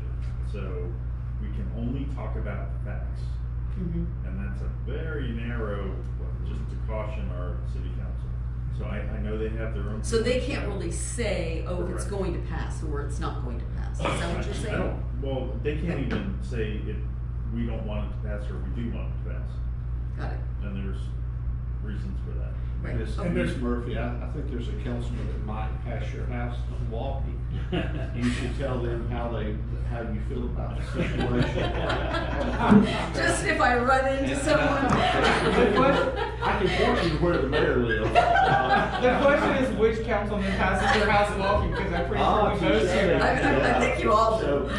And I'll be more than happy to tell you my opinion outside of this room if you'd like. Alrighty, thank you very much. Deirdre, and I'll just address, there's a lot of layers to the question that you asked, because we're discussing right now the fiscal year 26-27 budget, which really does not take into account the property tax, potential property tax 150, impacts. And then it will be 2 years from now. Right, so Yes, what we're I struggling understand. with is just a income and expense right now without property tax. The changes. 10% coming flat off the top. Well, is that what you're that talking would be about? next year. Okay. When the mayor's referring to the 10% cut, what she's referring to is that we're trying to cut expenses Right. to balance our budget without property tax changes even being Right. discussed. That's the 26 to 27, and people can make comments about that up until the second budget hearing.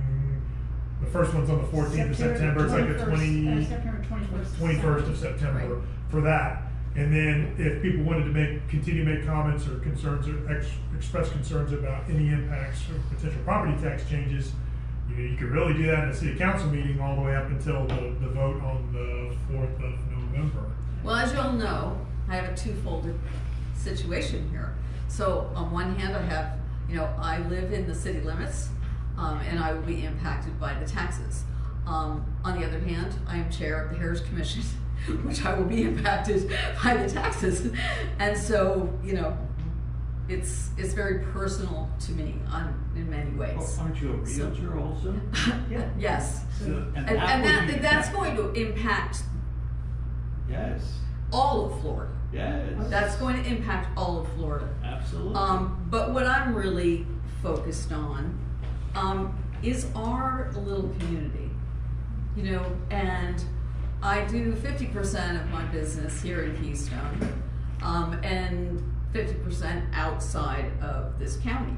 So it will be all of Florida that will be impacted from a real estate standpoint. There's no doubt about that. And I think you said something about you have to be here for 5 years, is that? You have to be a citizen of the state, a resident of the state for 5 years to be able to claim the exemption. Thank God. Portable between residents, but for example, the two areas people have talked about are military that get transferred to another state or overseas. When they come back, they won't be able to claim the exemption. Well, that's ridiculous for military. Students that go to college and then they declare residency wherever they are to get in-state tuition, when they come back, your students won't be able to claim the exemption. Wow. Well, I knew, and it still has to be homesteaded property, correct? Yes, correct. Okay, so, well, at least that won't be, again, it's very personal for me, because yes, as a real estate agent, I can see that there's going to be a flood of people coming to Florida because, wow, we don't have state taxes and now we don't have property taxes and it's going to be crazy. But at least the 5 years helps with that. I mean, it helps some and hurts others. Yes. How they came up with this without, really, I don't think they thought a lot of this through. I mean, to not allow military to be exempt from all of this is, in my opinion. Well, they exempted the school board. Yeah, there were 8 different did. proposals, and they had committee meeting after committee meeting after committee meeting, and they finally couldn't decide on one thing and think of everything, and so they just went with this. Yeah, one size fits all. Okay, well, I've already taken a lot of time. Thank you very much, and I will definitely come back and speak. Yeah, Jamie. So I just had 2 questions. So just to clarify, the city does not pay any of the fire and police when it comes down to the taxes, correct? Correct. It's just the county. Correct. And then the second thing is, would it be possible, or would you be thinking about the idea of possibly putting in a surcharge, a sales tax, or a special assessment? So that kind of goes back to what Councilman Knight talked about. There are many different ways that we could handle this. I think what we have decided is that we're gonna wait and see what happens in November. And I think you then, have to. yeah, because if, we could just be spinning our wheels and doing a whole bunch of what-if exercise. We just can't do that. And so going back to what Councilman Knight said, then we look at all of our options. But we can't come back and change the millage rate in October or December or whatever. We can only do that now. So if that is something, and I think I would characterize it as the mayor and I think that this is a prudent planning exercise with not that much impact. We're talking about probably less than $100, I would guess maybe even less than $50 per homestead property, this increase would be. And maybe that's something I'll ask the city. There's a way we can calculate. Calculate that. Yeah, Please, figure out what the impact would be. The last time we did this, it was like $36 a house. That was the impact. And so, I think we got another comment. Yes, Mr. Mayor. I would just say this, and I've heard it several times up there, I would put something out in front of that to say it's not because you haven't handled the budget correctly, you haven't done the cuts you needed to do, because otherwise, there's gonna be a hammer coming down in the community. Perception. is Perception, everything. you gotta get some, this thing called risk management. Except their hands are tied on what they can say. Yeah. Can we say it? You can say it. They can. Pass the budget out. To be clear, I can say it outside of this room, though. You He's cannot shaking use his your head. position to influence No, your feelings on the ballot. But this is on the vote in November, but not necessarily, you can talk about millage rates, discussions that we're about to make a decision on in September. And really, all of this exercise tonight was for council, for you all to look at what Dan and I arrived at and why, and just think about, big picture and envision what it's gonna look like if this thing goes through. And we don't know until we find out what the vote is. But I think, we gotta be prepared for when the citizen says, well, why can't we have, why can't we have this event, or why can't we paint that building downtown? Why can't we do these facade improvements? Why can't we do the signage? Or what about the landscape? Why haven't you done it already? Yeah. Well, and again, that's where we are gonna feel the pain, okay? Other cities are gonna feel pain differently, but that's where it's gonna hit us the hardest. And I wanna say the number you came back with from the city council, city manager meeting was, Keystone was #1 affected in the state of Florida with this vote by 51% margin. In fairness, we think their numbers were wrong. You think Well, they're- the number they were saying was, on that. it was the percentage of homesteaded properties, is what they were saying was the 52%. Because it is right at 50%. But the value of our homesteaded properties doesn't have the cash impact, so it's how you look at the numbers, but. Right, because I mean, it's what, 800 and 433 will be affected, basically, so it's half of our properties. So, Just to be clear, you can balance the budget with the current rate. With the current rate, it looks like the budget will be very close to balancing. Though, as Councilman Lewandowski said, every day I get new information that modifies what costs are, but I believe so. Then you may need to use reserves. Yeah. If we can't balance it. And that was not originally the case. Originally the case, we were spending $200,000 more than what we were taking in. And so we had to give direction, cut it 11% so that it's a balanced budget. To be clear, with that 200,000 spending more, actually, we had to send $91,000 of restricted funds over to the infrastructure account. So that kind of counts as an expense when you do it. I just want to be clear to the public, 91,000, that was just something we had to move into the infrastructure account. So, just in kind of from a layperson perspective, and I'll just for public consumption say this, when I looked at it privately, because I don't relish the idea, there's no scenario where I say the number's horrible, or, I think we're kind of in a bad position because the city has been in a transition now.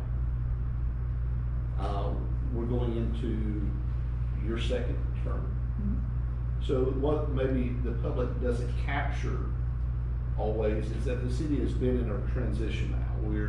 We have a transitional city manager who introduced us to a very wonderful city manager. We have a great city attorney with institutional knowledge that's vast. And so this amendment, which potentially restricts revenue, neither for or against, just saying that's what it does, we have to deal with the fact. That hits us in the middle of this transition of writing really and making good judgments. And so there is nothing there from that perspective. And I think that's what is lost sometimes in this. And that's the part where I arrive at my views related to it. Because that's really, and that's what I shared with Mr. Booth Friday, is I felt like it just puts the city, and it's the member of the community, Mr. Hatch said, the hammer's waiting to fall, ready and willing, and that's the problem, and I don't think we can ever make that up with millage. We're going to have to look in answer to the other question, to a whole bunch of tools to really balance this out, and that's my point. I mean, I think that's sometimes lost. Our city was doing everything right in this process. There's nothing that I can identify. Believe you me, if I could find something, I would say we could have done better. That's not the case here. And that cuts across everything. And that to me is the most important part of this is, it would be nice if the proposed amendment only applied to municipalities or counties that did not reduce their millage from the stated rate. I'll tell you what, there's very few out of that 400 plus or 67 plus that have reduced their millage from their previous year's rate, but y'all have. And unfortunately, you get hit with the same impact, even though you've been reducing taxes. I mean, we've all tried to be very responsible with that. I mean, we're all residents in the city as well. And I also am, conflicted because I live here but I'm sitting here and I see how we're gonna get hit. And I know citizens are gonna come up and say, so why don't we do this anymore? Or why does everything look so shabby? Or, the complaints. We're gonna get complaints no matter what we do, whether it's good or bad. I mean, I see us doing good stuff all the time and get lots of negative comments. So I just look at it like it is what it is. We continue to do the job we're here for and do the best we can. And I just look at that as a little bit of our control back that has been removed.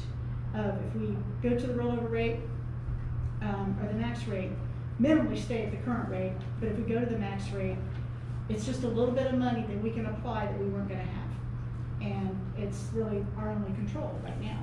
Because we don't know about what grants or we're going to be investigating the whole grant thing. We've had several that we've gotten, but all of that takes time and a lot of work. So I'm very hopeful that we're going to be surprised at some things that we can find. Well, I'm not a reflection on Mr. Booth, but there have been a lot of grants we've applied for that we don't get. That we don't get, correct. Yeah, that's right. So we need community input. Any of you in this room, every one of you in this room is stakeholders. You need to tell people to reach out to us that don't normally talk. That includes the liar's table at the gas station. We need to hear from everyone, and they need to tell us their views on this. Because this is not just numbers on paper, but this speaks to the nature of government itself. We live in a Republican form of government with democratic principles, and all government at the end of the day is local. This is the purest form of government right here in this room. And so we do need to hear from you. You can email fine, but call Jamie, get my number, I'll make time for you. And tell me directly your views on the situation. I need to hear more from the public on this as well, not just the stakeholders I talk to. It's true for all of us. Thank you Yeah. for expressing that. Jen, yeah. Just a real quick thing about the first responders. When it comes down to the sheriffs, you guys use the sheriffs a lot. Do you have any idea how much of an impact Keystone is going to get hit? So the Florida Sheriff's Association and the Fraternal Order of Police both have released statements of. Florida Sheriff's Association said they're very concerned with the amendment, and I think the FOP actually opposed it. And I think the IAFF is also coming out with a position statement. So do you have any idea how it They would haven't said impact? numbers, yeah. Oh. That was this afternoon, in fact, that came out, wasn't it? Yes, came out. And also, there's no dollar impact the next fiscal year. It will be a year later before that would first happen. And I've heard, maybe someone's heard more on this, but that counties and cities will be able to request certain grants to restore funding levels of certain activities such as fire and police. So the legislature has to provide that. So if this passes, then it would go back to the legislature and basically, not saying that I don't trust the folks in the legislature, but you have to live on the hope. But you have to hope that they institute, because it's effectively called the Rural Trust Fund as well, am I correct in that? Was originally part of the proposal and was stripped out. Okay. And so. But just remember that original proposal was tied to fiscally constrained counties, the 27 out of this, 27 or 28 out of 67, but he's not one of them. No, and I get that. I'm just saying that's an example of there's things that were in there that were stripped out. So who knows what would happen next legislative session? Don't we have a rural classification in some ways? We're classified under the READY initiative as a rural municipality in a non-rural county. Yeah, we're a rural area of opportunity. Yeah, maybe we've got something to lobby Well, for right there. we're not in Arroyo, We're not. We're not in the rail, unfortunately, that's what we're trying to get to in the next Yeah. cycle. I'm sorry, I thought we were. Yeah, but there's so many different versions of what you wanna call rural, Yeah. but under the Ready, we are a rural municipality and non-rural county, or non-rural. So back to your question, we just don't know. We just don't know. Just to make the point I was saying earlier about the staff doing everything they can, the discussion you just heard makes the point that we are doing everything possible to find opportunities and to find classifications that make us eligible for other state and federal funds and so on. And it takes labor and people to do that. So when you talk about cutting staff, be careful. They're the folks that making a bunch of this happen. No staff cuts. No staff cuts. Okay, well, Okay, well, I'm y'all not have saying any no more to comments? anything yet. Mayor, I'll move to close discussion and move on Okay. to the next Okay. item. Thank you so much. All right, next is our only action item, and it's our city manager's 1-year performance review. Do I get to stay out of this matter and let y'all just talk? No, you want to go ahead, or you want me to explain it? Please do. Okay, and so y'all got some of these documents later today, but a year ago when we did Charlie's, we created pretty much it's a performance evaluation within the scope of their responsibilities. You have a copy of it in the packet. And I put together a timeline, so your 1 year was July 14th, right? Yes, ma'am. So it'll be evaluating him from July 14 of 2025 to, I'm sorry, July 15th, your start date. July 15th of 2025 to July 14th of 2026. And the document was actually one that Rich had gotten involved in creating, I don't know, a couple of years ago. I found it online, so I did it, but I modified it to fit our needs. Just so you know, I didn't read, that was just the ICMA. It was, well, who had it? I found it leaned over somewhere. We originally stole it from the ICMA, the Stole International it from somebody. Managers Association. And then there were certain things that Miami-Dade uses that we didn't, so we just took out all the stuff that didn't apply to us. Yeah. And that's where that came from. So for y'all that did not participate when we did with Charlie, you'll see it, it's only 7 pages total. 1 page is the basic knowledge of what we're doing, and then I think pages 2 through 7 are essentially your grading. You're going to grade in 5 areas, and you're going to score, and you have to sign and date initial every page.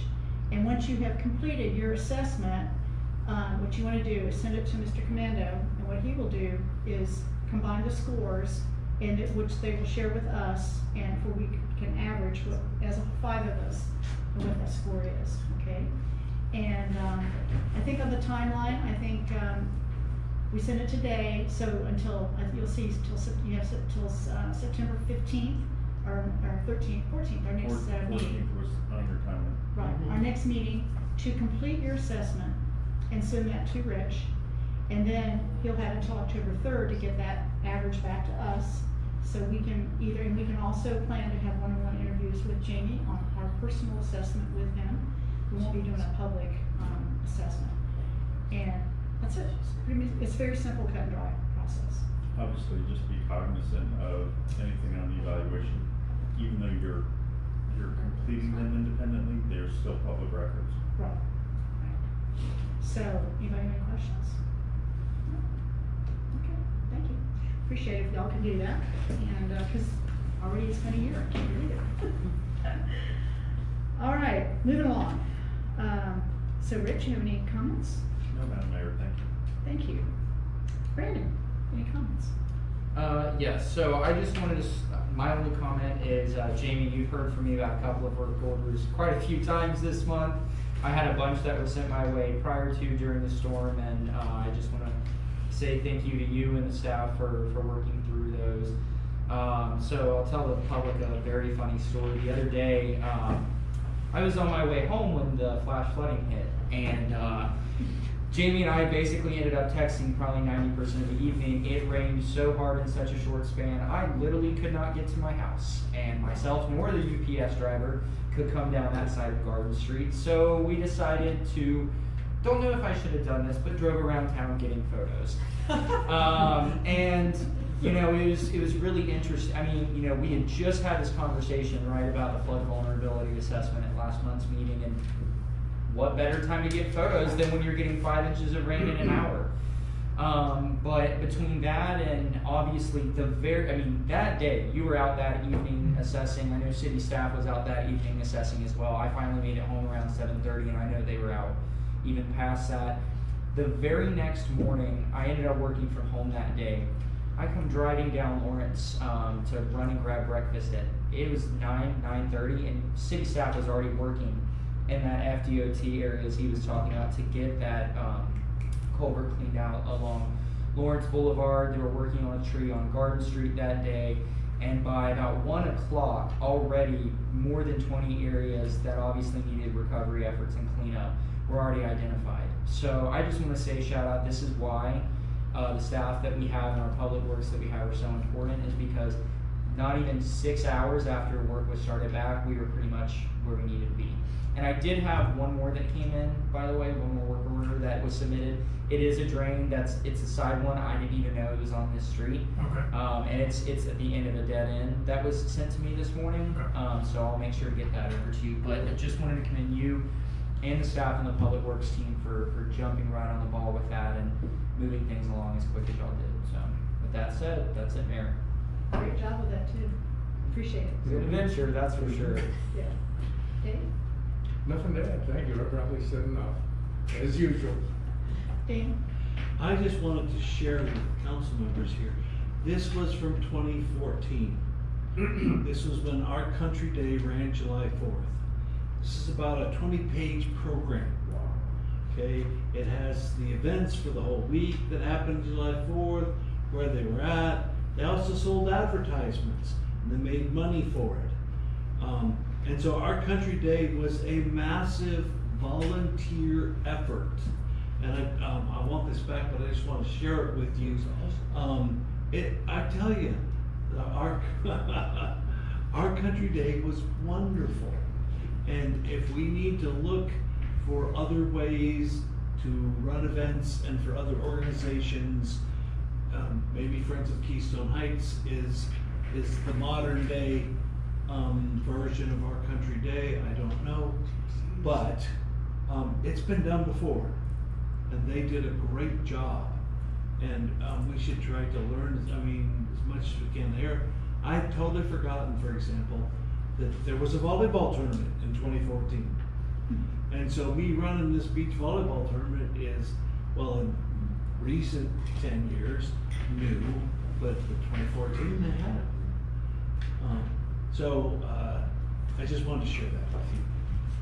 How mature, developed, vibrant, wonderful this community was back then too. So, 12 years ago? 12 years ago. 14, I was thinking 12 years ago. And the pandemic really hurt us. Oh, yeah. Pandemic hurt every community. And we are recovering. And so we're not even back up to this level though yet. We're doing great, and we keep doing better every single year.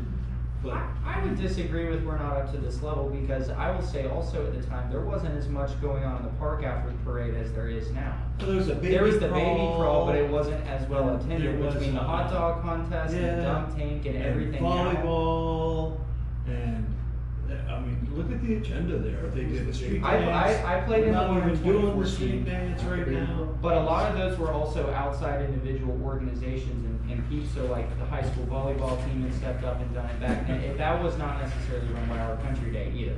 So it's a big thing when you get the high school involved in some of these other issues. There's more than just that. But I will say, like, ours now is very, very good as well. Like I said, between the dunk tank, the hot dog eating contest, which gets tons of attendance every single year.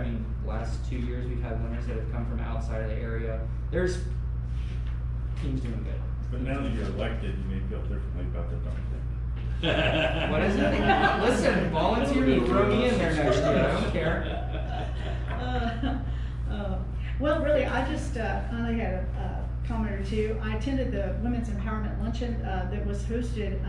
The guest was Layla Collins, and her husband, Lieutenant Governor, is running for governor. It was really kind of nice to hear her journey and, you know, kind of what it's like in the world of that they were both in the military and now their civic opportunities to support our state and all the different things that they do. So this is always a good crowd to go and interact with. Also, Deirdre Murphy and I presented to the Leadership Clay team, about 25 or 30 of y'all came to the pavilion, and Deirdre gave them information about our history and kind of where we came from, where we started with Lawrence, John Lawrence back in the 20s to where we are today. And I certainly just updated them with where we are today and where we're going. So it was a great little get together, I think. Kind of unpracticed, but it went fine. But that's such a great group of folks. Anybody that, I don't know if that's open to the public, or is it the Leadership Clay thing? I don't know, is it? I don't think so. I mean, Yeah. I think anybody can You have to- apply if you're willing to pay Pay the fee to- price to Yeah. participate in the Chamber of Commerce. Commitment to the process. Yeah. But I don't think that's open to the public. Yeah, I don't think so. No, you also have to be a chamber member. You gotta be a chamber member. Yeah, so Yeah. anybody who's in the chamber can Can do sign it. up for the Yeah. program, but I would 100% say. Well, all the different areas you get to learn about, you know, within the county, operational, and it really makes you understand, especially when you're in a role like, I mean, Jamie's in it too, and I think it just helps you open your mind up to what really, how does everything work? How does it all work together, you know? It's pretty fascinating. But that's it for me. All right, any other comments? Yeah, I'll say one. I do want to say thank you to you and Councilman Lewandowski for the work that you put in month after month in the budget and finance committees. We don't always say that, but I feel like that's important to say. I do want to thank Mr. Booth and the entire city staff for the work they've been doing the past couple of weeks. Hasn't been because of me, I promise. But they have had a lot going on behind the scenes, and they have handled it very well, all things considered. And so I do want to thank them for that.